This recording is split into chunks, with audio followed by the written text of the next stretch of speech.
Hello guys and guys, welcome back to the channel. So we have got one of my little love cars, I'd call it. This is a car that we keep going out of love. It is a Fiat Punto Mark II B 1.8 HGT. So basically the Fiat Punto HGT, the 1.8 16 valve. This has got a bit of a cooling issue. Noticed that not too long ago the temperature would just keep rising and not stopping. Also it kept losing heat inside the car, this, that and the other. So we've done a few tests. We've done a head gasket test, it's not that. Done a pressure test, it's not that. So we thought we'd go with the easiest thing first and replaced the thermostat. This actually improved it, but didn't make it better. It still overheats. And then we noticed we were getting no water return, which means the water pump could have failed. I'll show you what we mean. So obviously the coolant's pink, and you would normally expect to see water returning through there, because obviously it's got to circulate round and come back down. We haven't seen that working at all since we've been testing it. Even when it gets up to temperature, no matter what, but that should always work because it is hand belt driven, and as long as the belt's turning, it should be returning. But it's not. So now we've got to strip it down, take the cam belt off, take the water pump out,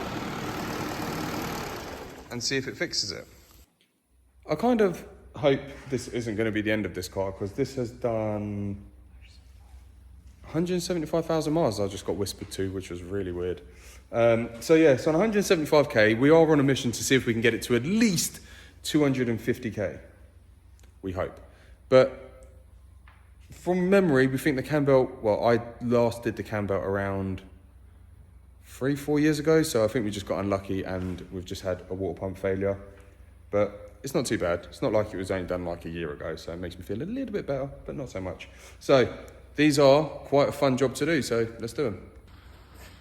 I do forget how stupid Fiat can be sometimes, so I need to get that off, but you've got to take the arch liner off because they put a screw there and they put a screw there. Why that screw couldn't just go through to that, I will never know. But in order to get that off, arch liner off. All right, we've got access to, well, lower pulleys off, the auxiliary belts off, and removed a few bolts in the cam belt cover. Now we're going to lower it down and get it all off. You can see my old mark, look. All right, so cam belt cover's off, remove the engine mount. It's just 3 17s and 4 15s. All of this blue stuff is actually, I'll show you that in a bit. So now we've got access to everything. So we're going to drop the tensioner. And once the tensioner's undone, we're going to take the belt off and take it from there. Okay, so got the water pump out. As you can see, I'm holding the pulley. This is where the cam belt runs. But I'm turning the water pump. So it's turning, but you hold it, it's turning. A minute ago, it was fully freewheeling. Hold on, that's... Oh. Well, there you go, yeah, it's really... So it's a faulty water pump, people. I've never been so happy to be right. Okay, so this is the new water pump, ready to go on. As you can see, you can't turn it any which way. And these are the metal pumps. Always recommend using a metal pump if you're doing it. Now let's get this fitted. Okay, so we're all in on marks. The tensioner, I don't know if you can see this, let me zoom in. Needs to be on that dot. So you see the little circle there, and you've got the arrow, the pointer to the arrow. Now with these, they've got a special tensioning tool. It's also the same tensioning tool for the Alphas, where I've thrown it. So all Alpha twin spark models is that, goes in, you twist, turn, bosh, tensioned. Nice and easy. Now I've broken one of my own golden rules. Normally, when the water pump's in, I fill it up with antifreeze to see if we've got a leak. So I'm gonna do that now before I go any further, but we are nearly ready to start this up to make sure everything's okay. So I'm gonna fill it up first and see how we go. Right, I'm full up here. I've spun it around 3 times, we're back on point. I was gonna say, this blue stuff is actually from the original blue seal that went around the cam belt cover. Just melted over the years, over the nearly 200,000 miles this thing's covered. So now that I know that I'm all good there, I'm gonna put the lower pulley on, just for safety, and I'm gonna start it up and look for water return here. The all important connection of battery. And if I didn't say it earlier, before you do this, if you watch this before you do it, disconnect the battery first. All right, let's give it a go. 3, 2, 1. Oh, it's on the jack. Okay, so it's running. I haven't got water return yet, but I'm guessing it's still got a fairly big airlock because I've squirted coolant everywhere. But the main thing is it's running, and that's good. No water return as of yet. I'm sure it will happen. Is it returning? No. So we turn it off, build it all back up. The main thing is it is running, and we're good. All right, we're good. It just took a load of coolant down. I still need to put the 210ml in for the bottle.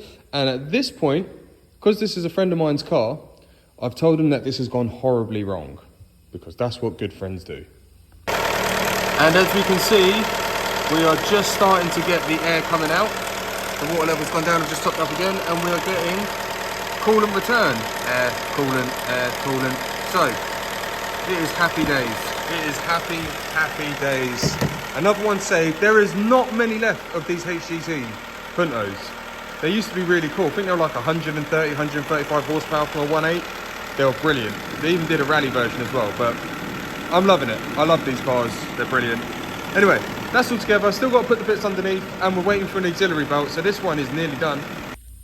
So we are going to be changing the auxiliary belt because of that. And believe me, this car has soldiered it around long enough that I do not need it breaking down over a damn auxiliary belt. So we will replace it. Has it even had one? Oh, it's going to be really fun trying to work out the part number of that. But yes, it did have one once. So I'm going to finish this off tomorrow. The main thing is, it's looking good. We have water return, which we've not had in a while. And hopefully, all will be well. Well, it's the morning. We've got no leaks. And the auxiliary belt, we've had to get a Gates belt for this. And that is now on. So it's time to refit the covers, the wheel, and get this system bled. Okay, she is done. Just check the oil, just doing a few little things.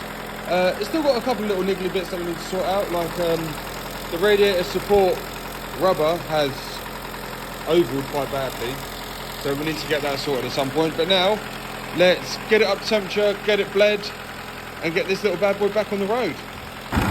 Alright, so just turned it around, got it just at a bit of an angle so we can bleed the system, try and raise the water bottle as high as we can.